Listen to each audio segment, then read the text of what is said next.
ആദ്യം ഷീജയിലേക്ക്. ഷീജ, തിരുവനന്തപുരത്തെ 2 ലോക്സഭാ മണ്ഡലങ്ങളാണുള്ളത്.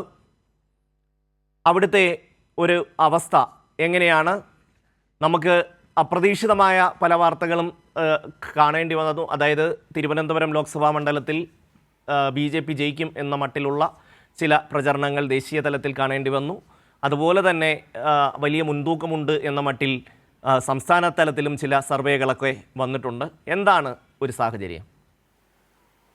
തീർച്ചയായും ഷമി, ഇനി ഏതായാലും മണിക്കൂറുകൾ മാത്രമാണ് ഈ ഒരു മാസത്തിലധികം നീണ്ട ആകാംക്ഷകൾക്ക് അവസാനമാകാനുള്ളത്. അതുകൊണ്ട് തന്നെ മുന്നണികൾ എല്ലാവരും തന്നെ വലിയ കൂട്ടിക്കഴിച്ചിലാണ് എന്നുള്ളതാണ് എടുത്തു പറയേണ്ടത്. കാരണം എല്ലാവരും ഒരുപോലെ തന്നെ വിജയപ്രതീക്ഷ പങ്കുവയ്ക്കുന്നു എന്നുള്ളതാണ് ഇരു മണ്ഡലങ്ങളെക്കുറിച്ചും പ്രധാനമായും ആമുഖമായി സൂചിപ്പിക്കാനുള്ളത്. തിരുവനന്തപുരം മണ്ഡലത്തെക്കുറിച്ച് പറയുമ്പോൾ തിരുവനന്തപുരം മണ്ഡലത്തിൽ 2019 നിന്നും സ്ഥിതി മാറിയിട്ടുണ്ട്, സാഹചര്യം മാറിയിട്ടുണ്ട്. അതുകൊണ്ട് LDF അനുകൂലമാകും ഇത്തവണ ട്രെൻഡുകൾ എന്നുള്ളതാണ് ഇടത് ക്യാമ്പിന്റെ ഒരു പ്രതീക്ഷ എന്ന് പറയുന്നത്.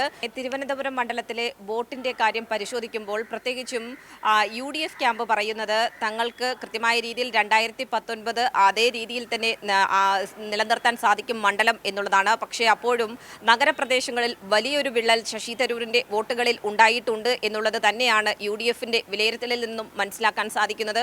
പക്ഷേ പൂർണ്ണമായും എക്സിറ്റ് പോളുകളെ ആശ്രയിച്ചുകൊണ്ടാണ് BJP മുന്നോട്ട് പോകുന്നത്. കാരണം ഇവിടെ കേരളത്തിൽ BJP അക്കൗണ്ട് തുറക്കുന്നുണ്ടെങ്കിൽ അത് തിരുവനന്തപുരം മണ്ഡലത്തിലൂടെ തന്നെയായിരിക്കും അക്കൗണ്ട് തുറക്കുക എന്നുള്ളൊരു ആത്മവിശ്വാസമാണ് BJP നേതൃത്വം പങ്കുവയ്ക്കുന്നത്. പക്ഷേ അത്തരത്തിൽ ഷീജ, ഒരു ചോദ്യമുള്ളത്, അതായത് 2019 ശബരിമല സമരം നടക്കുന്നു. അങ്ങനെ വലിയ അനുകൂലമായ BJPക്ക് ഒരു സാഹചര്യം ഉണ്ടാകുന്ന ഒരു തെരഞ്ഞെടുപ്പാണ്. കുമ്മനം രാജശേഖരനെ പോലെ പ്രാദേശികമായി ഏറ്റവും താഴെത്തട്ടിൽ നിന്ന് രാഷ്ട്രീയ പ്രവർത്തനം നടത്തി വന്ന ഒരാൾ അവിടെ സ്ഥാനാർത്ഥിയായി മത്സരിച്ചിട്ട് പോലും 1 ലക്ഷം വോട്ടിൻ്റെ വ്യത്യാസം ശശി തരൂരും അതുപോലെ തന്നെ BJPയും തമ്മിലുണ്ടായിരുന്നു. അതിൽ നിന്നൊക്കെ വ്യത്യസ്തമായിട്ട് എന്ത് മാറ്റം ഇവിടെ സൃഷ്ടിക്കാൻ ഇനി രാജീവ് ചന്ദ്രശേഖറിന് കഴിയും എന്നുള്ളത് ഏതെങ്കിലും ഒരു BJP നേതാവ് വിശദീകരിക്കുന്നുണ്ടോ? അവർ സീറ്റ് പിടിക്കും, 2ാം സ്ഥാനത്ത് വരും എന്നൊക്കെ വലിയ വലിയ കാര്യങ്ങൾ പറയുന്നുണ്ട്. എക്സിറ്റ് പോളുകാരെ കൊണ്ടും അത് പറയിപ്പിക്കുന്നുണ്ട്. ഒക്കെ ശരിയാണ്. പക്ഷേ ഏതർത്ഥത്തിലാണ് അത് കൊണ്ടുവരാൻ കഴിയുക? കഴിഞ്ഞ തവണത്തെ 2019 എന്ത് അനുകൂല സാഹചര്യം തിരുവനന്തപുരത്ത് BJPക്ക് ഉണ്ട് എന്ന് ഏതെങ്കിലും ഒരു BJP നേതാവ് വിശദീകരിക്കുന്നുണ്ടോ? ഒരു അത്ഭുതം സംഭവിക്കും എന്ന് പറയുമ്പോൾ നിലവിലേതായാലും BJPയുടെ അവകാശവാദം ഷമി, അതായത് തങ്ങളുടെ വോട്ടുകൾ കൃത്യമായ രീതിയിൽ തന്നെ തങ്ങളുടെ പോക്കറ്റുകളിൽ വീഴും. അതിനൊപ്പം തന്നെ 2 ഹൈ ക്ലാസ് സ്ഥാനാർത്ഥികൾ വരുമ്പോൾ സ്വാഭാവികമായും നഗരപ്രദേശത്തുൾപ്പെടെ ഉള്ള വോട്ടുകളിൽ വലിയ തോതിലുള്ള ഒരു കുറവ് അത് UDFന് ഉണ്ടാകും. അത് കൃത്യമായ രീതിയിൽ BJPക്ക് സമാഹരിക്കാൻ സാധിക്കും എന്നുള്ളൊരു വിശ്വാസമാണ് BJP മുന്നോട്ട് വയ്ക്കുന്നത്. പക്ഷേ ഈ ഹിന്ദു നായർ വോട്ടുകൾ കൂടുതലായി കേന്ദ്രീകരിച്ച് മുന്നോട്ട് പോകുക എന്നുള്ളതാണ് BJP പ്രധാനമായും ചെയ്തിട്ടുള്ളത്. പക്ഷേ ഈ പറഞ്ഞതുപോലെ തന്നെ 2019 നിന്നും തീർത്തും വ്യത്യസ്തമായ ഒരു സാഹചര്യമാണ് ഇപ്പോഴത്തേത് എന്നുള്ളത് കൊണ്ട് തന്നെ ഇതിൽ ഏറെ ഘടകവും LDFനൊപ്പം നിൽക്കുന്നു എന്നുള്ളതും നമ്മൾ ഈ ഒരു തിരുവനന്തപുരം മണ്ഡലത്തെക്കുറിച്ച് പറയുമ്പോൾ മറക്കാതിരിക്കേണ്ടതും അനിവാര്യം തന്നെയാണ് ഷമി.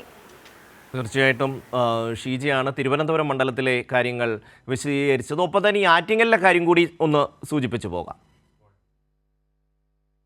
ഇടതു സ്ഥാനാർത്ഥി വിജോയ് വലിയ ആത്മവിശ്വാസത്തിൽ തന്നെയാണ് നിലവിൽ അദ്ദേഹം പറയുന്നത്. കാരണം ഈ ആറ്റിങ്ങൽ മണ്ഡലത്തിന്റെ ഒരു സ്വഭാവം എന്ന് പറയുന്നത് പൊതുവെ ഇടതിനൊപ്പം നിൽക്കുന്ന ഒരു മണ്ഡലം എന്നുള്ളതാണ്. കഴിഞ്ഞ തവണ അത് അടൂർ പ്രകാശിലൂടെ UDF ആ മണ്ഡലം ഏറ്റെടുത്തിരുന്നു. പക്ഷേ തങ്ങളുടെ കൈവിട്ട മണ്ഡലം അത് ഇത്തവണ തിരിച്ചുപിടിക്കാൻ സാധിക്കും. അതിനു വേണ്ടിയിട്ടുള്ള കൃത്യമായിട്ടുള്ള പ്രവർത്തനങ്ങൾ നടത്തിയിട്ടുണ്ട് എന്നാണ് LDF വ്യക്തമാക്കുന്നത്. അതിൽ പ്രധാനമെന്ന് പറയുന്നത് ഇതിൽ 7 നിയമസഭാ മണ്ഡലങ്ങളാണ് ഉൾപ്പെടുന്നത്. ഈ 7 നിയമസഭാ മണ്ഡലങ്ങളിലും MLA-മാരാണുള്ളത്. അതുകൊണ്ട് തന്നെ താഴെത്തട്ടിലേക്ക് ഇറങ്ങി ആ രീതിയിൽ ജനങ്ങളിലേക്ക് കാര്യങ്ങൾ എത്തിക്കാൻ സാധിച്ചിട്ടുണ്ട്.